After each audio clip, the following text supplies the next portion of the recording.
channel, and welcome back to another UFC ASMR video. And I'm not gonna waste any time. I'm not gonna do my typical little intro ramble where I talk about my life and I talk about random things and how you guys are doing. We're gonna get straight into this. Okay, we're gonna get down to business because I have a special video for you guys. Okay, it's gonna be a good one. And this is a kind of UFC hot topic that gets brought up a lot. And what we're gonna be talking about is UFC hype trains, right? People that had a lot of hype. They had a lot of noise surrounding their name. You know, a lot of expectations, a lot of pressure. But they didn't live up to those expectations, you know. Whether it be, you know, there's kind of a scale to this, right? Where some fighters, they won't live up to all the hype, but they'll still, you know, be pretty good. They'll still have a decent UFC career. They'll pick up some wins here and there. And then there's some fighters too that just completely fall off the map and are just nowhere near what people thought they were going to be. So we're going to talk about all of that in this video. And yeah, I hope you guys enjoyed the video. Stay tuned for more UFC content. I don't know what I'm going to do next, but I'm going to do something. So let's get right into it with the first UFC hype train derailed. Also, a little side note, guys. I will be sprinkling in some triggers in this video, so not all the way through, but I do have some. God damn, you can't see this, but this is a number pad, okay? And I'm gonna make some typing noises. I'm gonna type on the number pad, and then later on in the video, I'm also gonna do some hand sounds. So I got the request a couple times, and I'm gonna try to remember to do that in my future videos as well. So hope you guys enjoy the video. All right, and let me just say firstly that I'm not going back very far. This is very recent memory, so I know, you know, there's some fighters like Sage Northcutt and stuff back in the day who had a lot of hype, but I'm not going to go over those people in this video. I just don't have enough knowledge.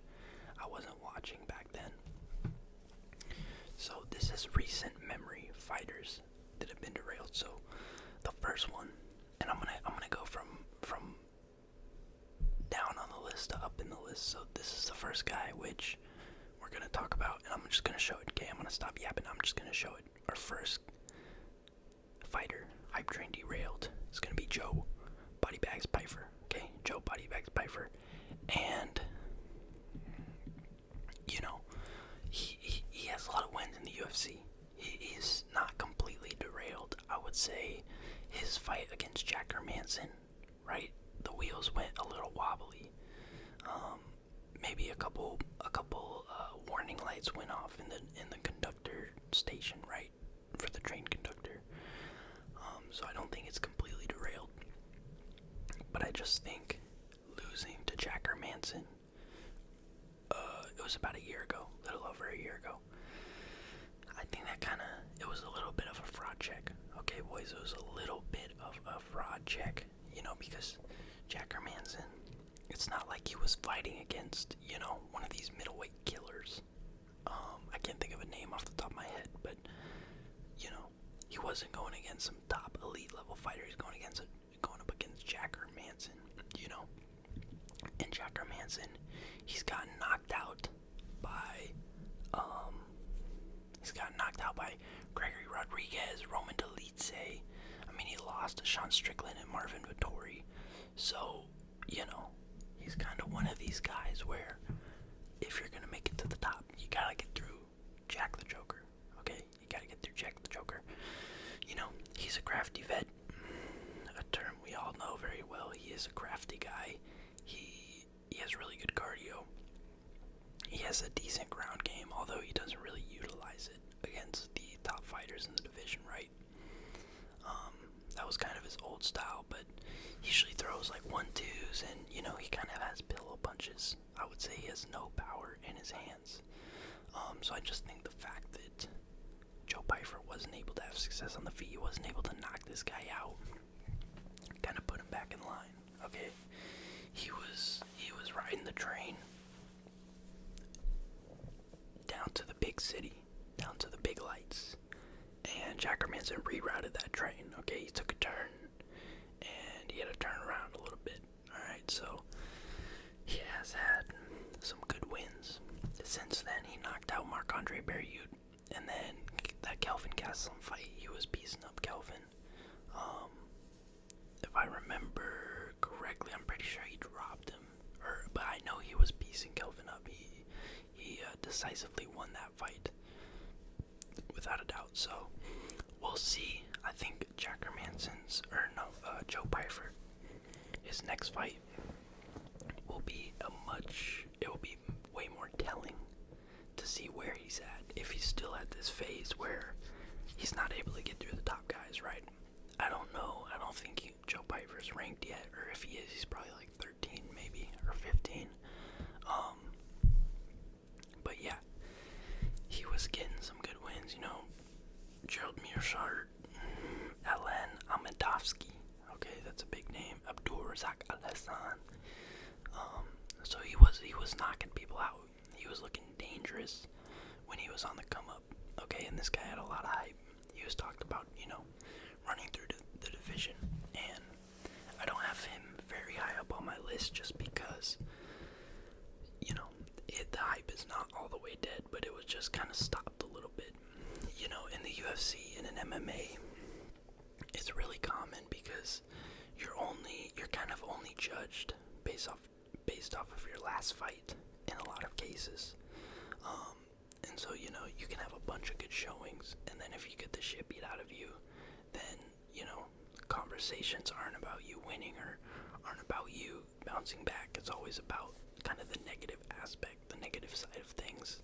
I feel like it's just really interesting how MMA, conversations can shift so much and can change so much within one fight. So, yeah, Joe Pyfer, he still has a lot of potential. I definitely do think he will be ranked. I think he'll be ranked, and I think he does have potential to be a top 5 fighter. He has a lot of power in his hands. He's shown to have a decent ground game. And yeah, he has really good punches. He's a powerful guy.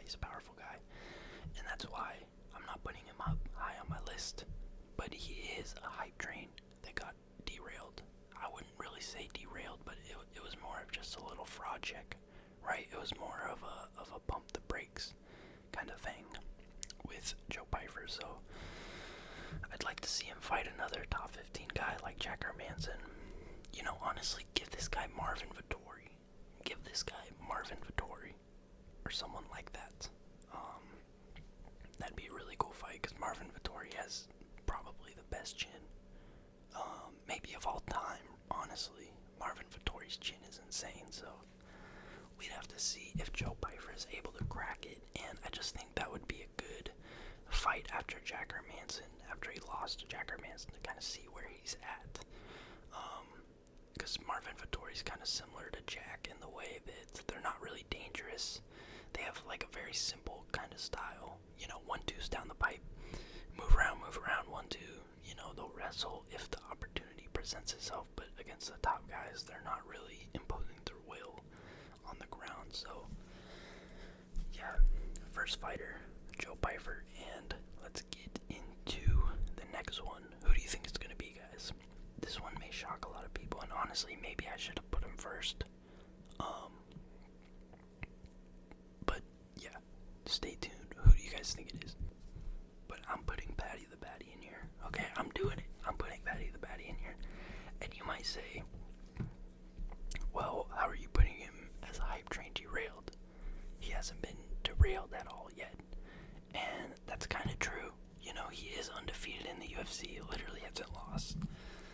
But I think this guy has just shown through his fights that his skill level is not elite. He's had the easiest path to a top 10 ranking, probably of all time. I mean, who is he beating, right? Okay, let's look at this. Luigi, these are both cans. Luigi and Rodrigo Vargas are literally both cans, okay? And in that Luigi fight, he was getting cracked, okay? He was striking with his chin up high in the air, looking to be hit, available to be hit, and he got cracked a couple times. I know he got dropped badly in his first UFC fight, right? And then he beats another can, okay? I don't even know. Let's see if this guy has a win in the UFC. He's not even in the UFC anymore, guys. Okay, he was literally just given to Paddy Pimblett. He's 1-3 in the UFC. Okay, and let's look at his other opponent, Luigi. And you know, I know this is when Paddy was first in the UFC, but still, look, what do you know? This guy's not in the UFC either. Also 1-3, and he was given to Paddy Pimblett as a sacrificial lamb. Okay, so those are his first 2 wins. And then Jordan Levitt, who isn't a terrible, that's not a bad win. That's really not a bad win. But, you know, it's Jordan Levitt. He's like a, you know, he's never going to get in the rankings. He's just one of those fighters that's kind of there to fill the spot, right? He's there to fill the spot in the prelims or be given to another fighter with some hype that the UFC wants to win. So, again, this one is probably, honestly, his second best win. Or maybe his third best win. But, I mean, we're talking about Jordan Levitt here, right? So, okay win. Decent win. And that's acceptable to be his third fight in the UFC. But then he gets Jared Gordon, okay? He gets Jared Gordon. And this is mainly why I put Paddy Pimblett as a hype train derailed. I don't know if you guys saw this fight.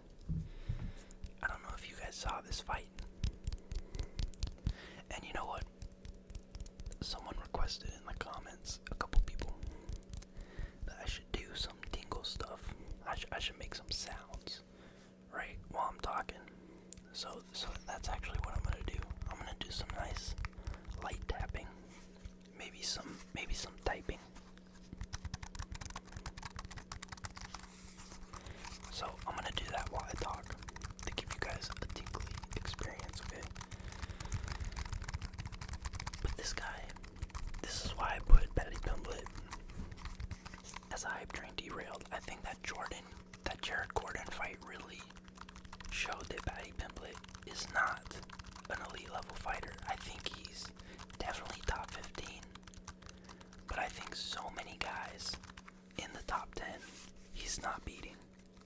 And like I said, if he had a normal path to the title, if he was just some random guy with no name, I don't think he would be out of the UFC, but I think he would have had a couple of losses on his record for sure by now. And I don't think he would be in the rankings, even close to the rankings, okay? So this Jared Gordon fight, I think he lost. I watched that live, and I don't think Paddy Pimblett won. Paddy Pimblett was getting cracked. He was getting pieced up out here by Jared Gordon, for Christ's sake, okay? And Jared Gordon isn't a terrible fighter. Let's look at his wins. Yeah, he actually has some good wins, you know? He's not a bad fighter. But, I mean, you can't take this guy down. You can't do anything on the feet or on the ground. You know, that's Paddy Pimblett's bread and butter. Is the grappling, is the submission game. And he wasn't able to do any of that. Okay, he wasn't able to do any of that in this fight versus Jared Gordon. And you know, after the fight, Paddy's out there talking about, oh, that was fight of the night, that was fight of the night. You know, I won that. Like, he's trying to get the crowd all hyped up. No one was feeling it because it was a bad fight too. I think it was pretty boring, but I think Jared Gordon got robbed in this fight. I know a lot of people thought the same thing, and so that this is the main reason why I put him on here, is that Jared Gordon lost. And you know, it was almost 3 years ago now, but we're gonna keep going up the list. So this next fight, Tony Ferguson. And look, guys, he beat Tony Ferguson decisively. But Tony Ferguson, he's just not the same guy. Look at this, okay? So you're telling me, and most people, especially in his last five fights of Tony Ferguson, he's been finished every time, except for Paddy Pimblett, okay?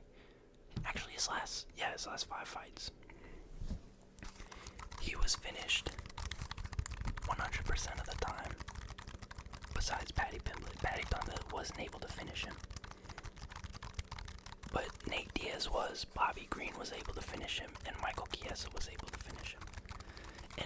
And all these,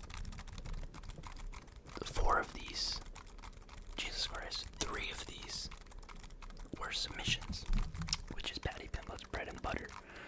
So he can't finish Tony Ferguson. He lost to Jared Gordon. And then fair enough, he beat Bobby Green. But Bobby Green is on a pretty big losing streak as well. Okay, now let's look at this. Yeah. He's fighting Diego Ferreira next. His last win was Jim Miller.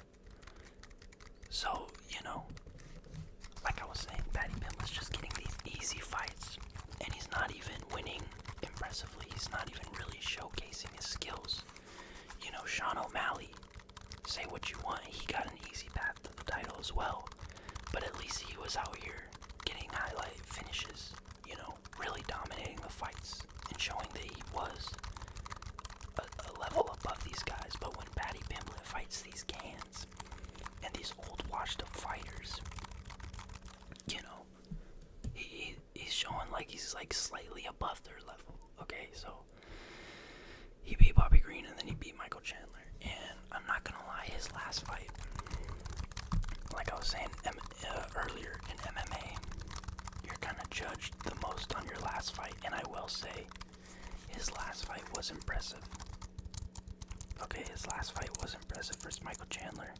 He took him down, he beat him up, and he landed some pretty nasty ground and pound.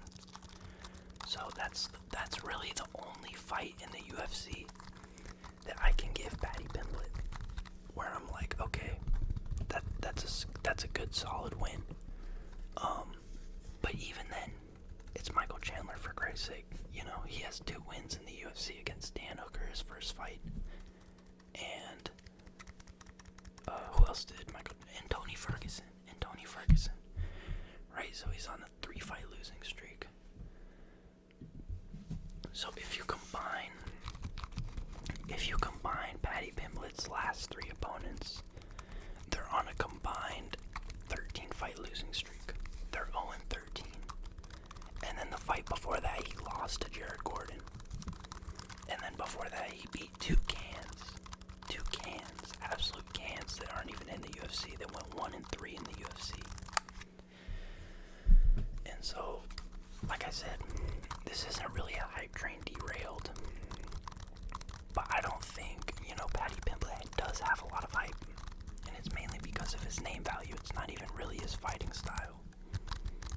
But I don't think he's going to live up to that. He hasn't lived up to that so far. And he's just shown to be very underwhelming.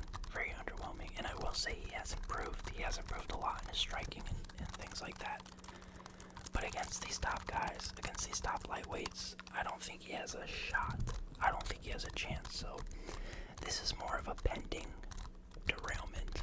Okay, he's on the train right now. And in a mile down the track, there's some issue. And he's going to run into that issue and he's going to get derailed. So I know he wants to fight Justin Gaethje next, which I would like to see that. He could probably win that fight. But I mean, if he goes against even Charles Oliveira, Max, Armin, I don't think he's beating any of these guys, and I don't think it's even going to be competitive, honestly. So I'm putting Paddy Pimblett in here. I don't care what y'all say, okay? I'm putting Paddy Paddy Pimblett as a hype train derailed. Let's get to the next one. Alright, boys. The next hype train we have that was derailed. And this one's pretty significant. He didn't have the most hype in the world. You know, he wasn't being talked about all the time. He wasn't having a lot of people being like, this guy could be champion. But this guy, I remember before he first lost to Calvin Kattar, I believe it was. Yeah, Calvin Kattar. This guy had a lot of hype. He's a glory kickboxer. He was known for his slick stand-up. He'd hit a lot of guys with that patented body kick, that left liver kick to the body. And he was a good striker. He is a good striker. He's clean. But ultimately, he got shown levels in that Calvin Kattar fight. He got beat up pretty bad. And since then, he's lost to Arnold Allen and David Onama. Okay, so he just wasn't what the fans and a lot of the, quote-unquote hardcore fans, analysts thought he was going to be, okay? I remember, hearing a lot about him, especially from Joe Rogan. Wow, this guy has amazing kicks and his stand-up is out of this world. But he got outstruck by Calvin Kattar, who hasn't been looking too good recently either. So yeah, I remember, don't know what fight it was, but there was a fight I watched of his where he got hit like a really clean head kick. Maybe it was this one. It's like on this like black dude who had some curly long hair. Maybe it's this one. My MacBook's taking forever to load, guys. Yeah, it was this guy. So he had a really clean fight against him. Oh, it looks like this guy retired from MMA. He hasn't fought in a while. But, he had really good kicks. He didn't really have the best punches, but he did have really good kicks. And he was just talked about as potentially, maybe, challenging for a title. Or for sure, rising the rankings and beating these guys up with his slick stand-up. But, he got checked by Calvin Kattar. Lost to Arnold Allen, lost to David Onama. I haven't seen this guy fight in a while, so I'm not sure exactly what he looks like. I did see the Alex Caceres fight, and even though he did win, it was really close. It was kind of close, competitive fight. And, if you're having a close, competitive fight with Alex Caceres, then you're not going to be top level, okay? So, I think with this, in this situation, we just all kind of got shown that Giga Chikadze is not what we thought he was going to be, okay? He can't utilize the striking as much, and he's just not built for the top level of MMA. He was really good in kickboxing, though. But yeah, that is Giga Chikadze, and we move on to the next one. Let's get it. And the next fighter we have as a hype train derailed. And, this guy, his career's not done. He's still really young. He's 26. So like I said earlier in the video, there's a lot of these guys that can turn around and get the train back on the tracks, okay? And they can get back choo-chooing and chugging along. But, we have to talk about this guy. It was recent, okay? He lost recently. He had a lot of hype. A lot of people were talking about this guy coming up. He was 3-0 in the UFC, plus a Dana White Contender Series win. He was undefeated, and then he lost to the vet, Raoni Barcelos, okay? And I think a lot of this guy's hype. He has an entertaining fight style, right? He has really slick stand-up.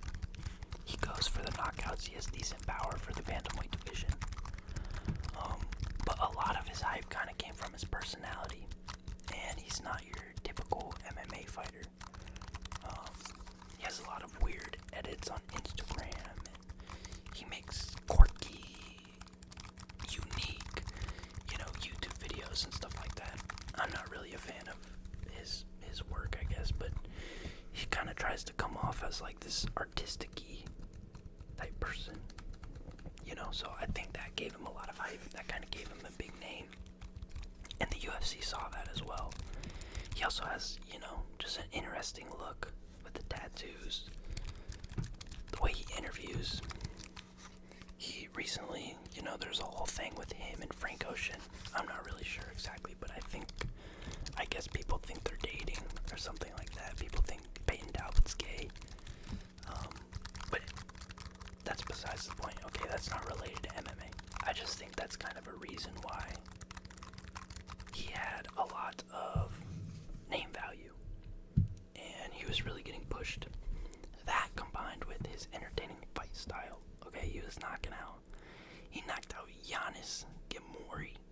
Alright, he knocked out Cameron Simon. I watched his first fight in the UFC and I watched this fight as well. And he looked really good against Cameron Simon, which has taken a couple losses since then. Who's a really young prospect. I think he's only like 23 or something like that. Let me check. Let me check. But, he was on a really nasty win streak. Yeah, so he's 0-3. So he's got to take some time off and get better. But yeah, he's 24. He's really young. So, but I would say that was his most impressive performance. Then he knocked this guy out as well. And that brings us to when the hype train was derailed against the old, somewhat crafty vet Raoni Barcelos. And he just showed Payton Talbott what's what, okay? 38 years old. Old head fighter. That's really old for the bantamweight division. Really, really old for the bantamweight division. And from what I saw in this fight, I didn't watch the whole thing, but it seems like he just kind of got out-wrestled. Got out-grappled, so it kind of exposed a hole in his game, right? And, people thought that he was just going to go to the rankings, right? He's going to be one of these Sean O'Malley's. People were comparing him a lot to Sean O'Malley and talking about that fight. And then after this, you gotta, pump the brakes, hold the horses, and build him back up. Because he just, he lost a lot of hype in this fight.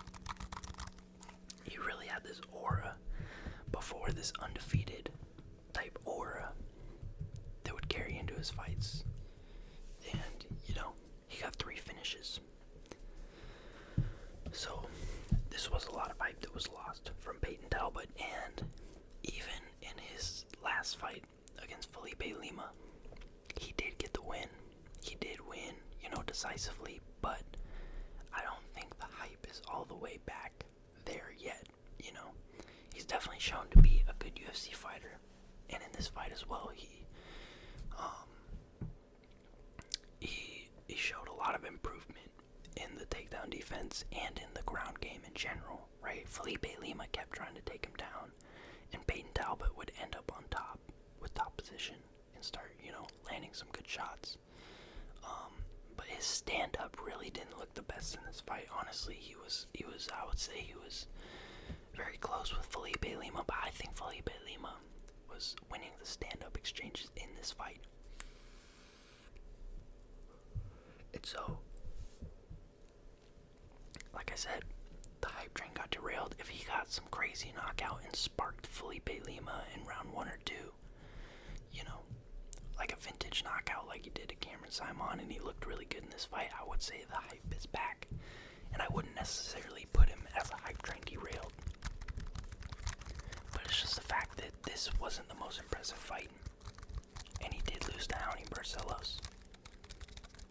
So like I said, he's still young. He can still turn it around.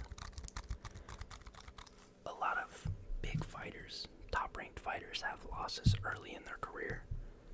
And they bounce back and they get better from it. So we'll just have to see. He's only 26. We'll just have to see what he looks like in the future. But this was definitely a pump the brakes moment. And I don't think he got his hype back with his win against Felipe Lima. So Payton Talbott, hype train derailed. Not all the way derailed. He's still an entertaining fighter. I'm still going to tune in. He still does have some hype. But he lost a lot in that Raoni Barcelos fight. He lost a lot of aura. So let's see what happens next for Payton Talbott, and let's move on to the next hype train derailed, okay? Alright, boys.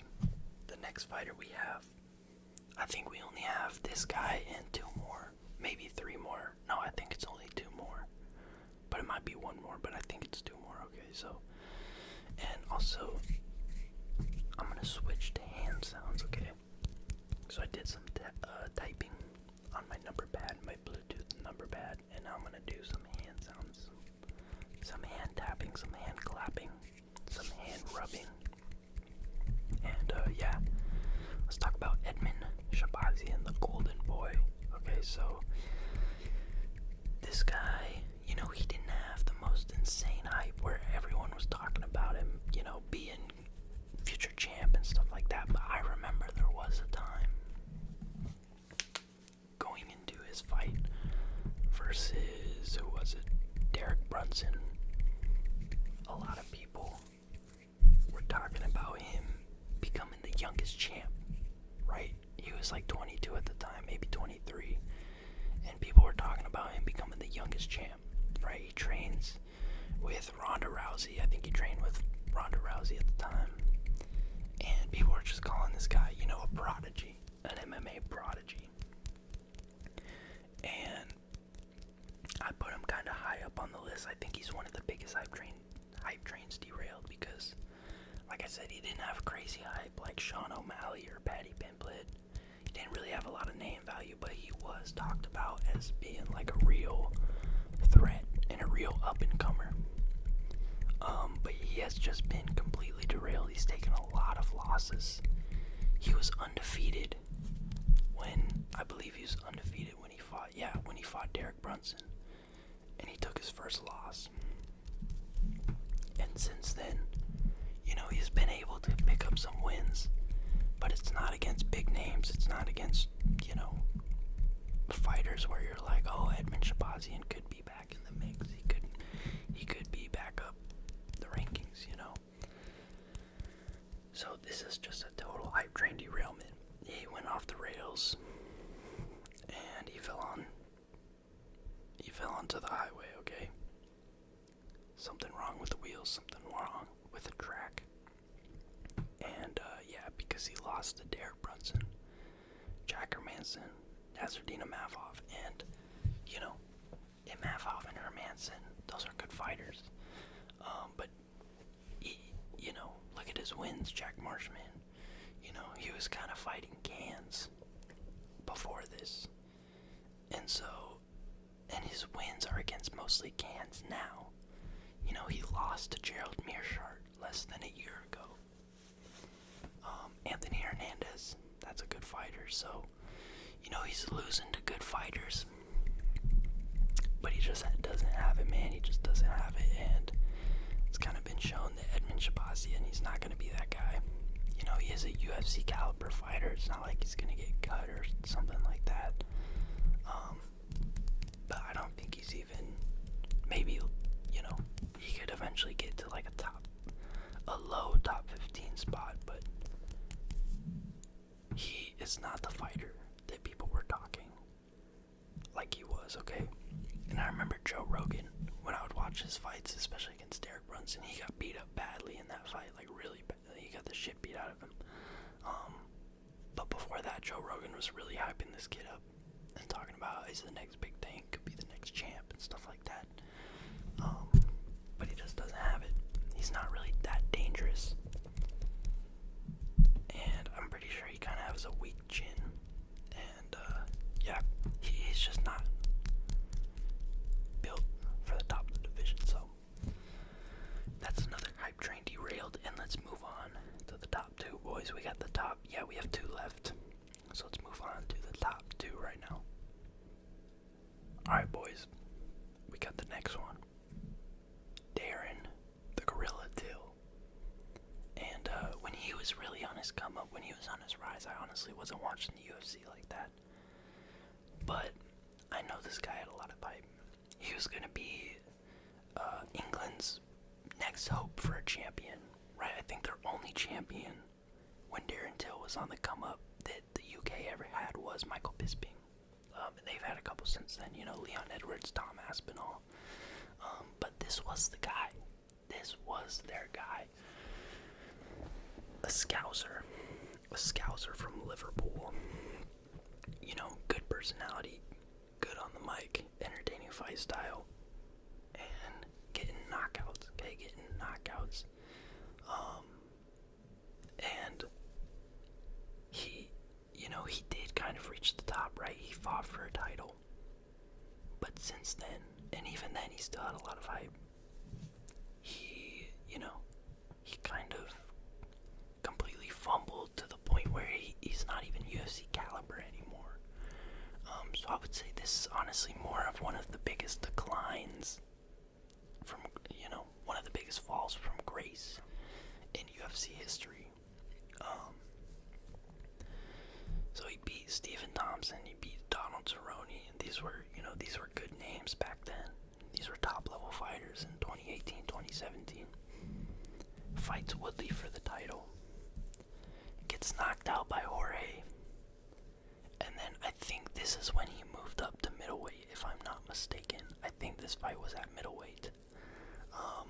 And it was a split decision. It was a close fight. I'm pretty sure a lot of people thought he actually lost the fight. Could have gone either way type thing. And then he loses to Whitaker. And I remember during this fight, he still had some hype. People were still talking about, middleweight resurgence. He's going to, do big things in this weight class. And then he can't stuff the takedown against Derek Brunson, right? Can't do anything against Derek Brunson. And then he comes back in his last fight against Dricus du Plessis. And he just gets outclassed. He gets outworked. DDP put a really good pace on him in this fight. Was able to get him in the later rounds. And I remember Darren Till had some success in this fight. He did catch him a couple times with that patented left hand down the middle, left hand down the pipe. But ultimately, he wasn't able to finish. He wasn't able to really, really hurt DDP. And he lost that fight. So only one win in 7 years, guys. 1 win in 7 years. And I mean, if you go from this time, if you go from his last fight, he only had 1 win in about 5 years. And it was against Calvin Gastelum. It was a close split decision. So, like I said, this was more of a fall from grace because he did rise the rankings. He did get decent wins in the UFC, but he just couldn't even stay up at even like a top 10 level. He couldn't even hang in the lower in Jesus Christ, I can't speak. He wasn't even hanging around at the bottom of the rankings, okay? So that's why I put Darren Till on here. And he is one of those guys who was a really, really popular fighter. Had a lot of hype. Even when he was losing, people were still kind of on their toes about Darren Till. Up until the DDP fight, I feel like. Or at least the Derek Brunson fight for sure. People still thought Darren Till had a lot left in the gas tank. And I mean, he's only 32. So his last fight, he was 29, right? He fought for the title. He would have been like 25, 26 years old. So, I mean, he reached the top when he was at his youngest. And he just kind of got exposed with a lot of holes in his game. He's kind of one-dimensional. He only really has like one weapon. He has good elbows and knees when he throws them, but he doesn't throw them a lot. And usually he would just try to find that left hand. And wasn't able to have success in the rankings as he continued his career. So Darren Till's one of those sad ones because I feel like he's a little bit of a lazy fighter. Kind of. I feel like if he really tried adding to his game and he really tried evolving and improving, he could have. But he just didn't. He stayed as kind of a one-dimensional striker. And now he's completely out of the UFC when he used to be one of the biggest names. So, unfortunate for Darren Till. I think he's having some, yeah, he's having some boxing match versus Luke Rockhold, which, you know, that's how you know you're washed up if you're doing those little celebrity boxing fights and shit like that. So unfortunate for Darren Till, but it is what it is. So we move on to the last Hype Train derailment. I think you guys know who this is. This happened recently, so let's get into it. Alright, boys, we got the last one here, and that's gonna be Bo, the big man Bo Nickal. Sorry guys, I'm forgetting to do triggers, but Bo Nickal, he had a lot of hype in the UFC. This All-American, #1 American wrestler, collegiate wrestler. You know, he didn't go to the Olympics or anything, I don't think, but he was one of the top American wrestlers. And he got project pretty hard. And, you know, when he was on his win streak, he had a bunch of hype, and it's one of those things where not only does he have hype from the fans, right? The fans expect big things from him. They think he's gonna, you know, go up there and do really good and run through the division. He's talking about giving Khamzat Chimaev problems, right? But that got shut down. And what I was gonna say, I'm a little tired right now, guys. Excuse me, but he had that hype from the fans, and then on top of that, he had a lot of hype from the UFC themselves. And when it's that combination, you know, everyone kind of is expecting and hoping for you to pan out like the fighter they think you're gonna pan out to be. So Bo Nickal, he got a good win over Jamie Pickett, showed his wrestling in this fight, knocked out without Woodburn. So I remember in this fight, people were like, whoa, you know, he's got hands too, he's got power, he could be one of these Justin Gaethje types, right? That's a former wrestler, but also has really good striking. And then Cody Brundage, right? And his first 3 wins are pretty much against cans. Jamie Pickett, I'm pretty sure, is an okay UFC fighter. I think he has some wins in the maybe not. Maybe I take that back, okay? So, yeah, his first 3 wins, which were his finishing wins, were, where'd it go? There we go. His first 3 wins were against cans. And this is when he had all the hype, right? And he was going to be one of these guys like Paddy Pimblett, Shar Magomedov, Sean O'Malley. That gets a really, really easy ride to the top, where they try to match you with favorable matchups, with easy matchups that, you know, you can make a name off of. But against Paul Craig, you know, and in this fight, people were kind of expecting him to out-wrestle Paul Craig, right? Brendan Allen beat up Paul Craig on the ground. But that wasn't the case. He struck with him. It was a really boring fight. He eked out a stinker decision win. And, you know, I wouldn't say all the hype was gone at this point, because he still got the win. He's still undefeated. Still the All-American wrestler, Bo Nickal. And then he fights Rainier de Ritter, okay? He fights Rainier de Ritter. And this is a fight where he really gets fraud checked. So he wasn't able to do anything on the ground. He wasn't able to really put anything together against Rainier de Ritter. And he was getting pieced up with those body shots. And another reason why this is a pretty big hype train derailment is because it kind of seemed like he quit, right? So he kind of showed that he may not be a fighter that's willing to grit through adversity and that's willing to, you know, really get in a war and take some damage to get the win. He took a couple body shots and he said, I'm done. He sat down, and that was that.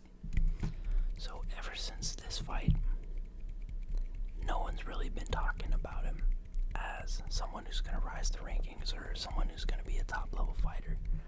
You know, he's still young. He's 29. That's young for the middleweight division. He can make adjustments. But judging based off of his last 2 fights, it seems like Bo Nickal is more of one of these kind of athletes, right? Who goes out there to compete and showcase their skills, but he's not really a fighter at heart, in my opinion. And his wrestling hasn't shown to be like this formidable force that a lot of people thought it was going to be, where people just can't overcome it. You know, he's not like Hamzat, where he's just running through guys on the ground and just ragdolling him. So that's why I put Bo Nickal. And this is probably recency biased as well, you know, because it just happened. But his hype train got derailed pretty bad, and he was one of those big names. You know, there's always those fighters that their first fight in the UFC and they're already being talked about a bunch and stuff like that the UFC really wants to see win. You know, Paddy Pimblett, because, you know, most fighters make their debut and no one really knows about them until their second, third win, right? That's when they start getting some notoriety and some attention. But Bo Nickal's one of these guys where his first fight in the UFC and he's already, you know, being talked about as someone who could rise the rankings, get to the top, etc., etc. And he's only had 1 fight on the regional scene, so honestly, I think this guy, Bo Nickal, I think he should have tuned up his game a little more outside of the UFC, developed his skills, and then came in when he's ready. But I don't think he's ready for the top yet, and, you know, you could argue that, well, he lost to Rainier de Ritter just beat Robert Whittaker, you know. He's actually a really good fighter, he's top 5, etc. But he just wasn't able to make this fight competitive at all, and he quit. And I also kind of weigh his fight against Paul Craig as a negative, because, you know, if you're the best wrestler, right, if people are talking about you as this great wrestler, you should be able to go out there and out-wrestle Paul Craig, you know. Who cares if you get, if there's a chance you get caught up in a submission, right? That's part of the game. You know, Habib isn't not going on the ground against Kevin Lee. Did he fight Kevin Lee? I don't know, but a wrestler, right? Khabib's still just gonna fucking wrestle them and impose his game plan and try to out-wrestle them, right? He's not gonna avoid the ground and try to strike with them. So I think Bo Nickal kind of showed that he doesn't have that heart, he doesn't have that grit. He's not willing to battle through adversity to get the win. And yeah, he had a lot of hype. He had a lot of hype. A lot of people were talking about him, especially the UFC was pushing this guy heavily. And that's why I put him at number 1. So I hope you guys enjoyed the video. Don't forget to subscribe. Alright, if anyone's still watching, don't forget to subscribe. I'm trying to get to 1,000 subscribers out here. We're kind of close. We're 60% of the way there, so we're more than halfway, which I'm really proud about. So thank you guys for tuning in. I hope you enjoyed the video. Stay tuned for more videos, more UFC content as well. Not sure what video I'm going to make next, but I don't think I'm going to do a prediction. I might just do a reaction to the upcoming Fight Night card, because it's pretty dog shit, but we'll see. So hope you guys enjoyed the video, and I will see you in the next one. Peace out.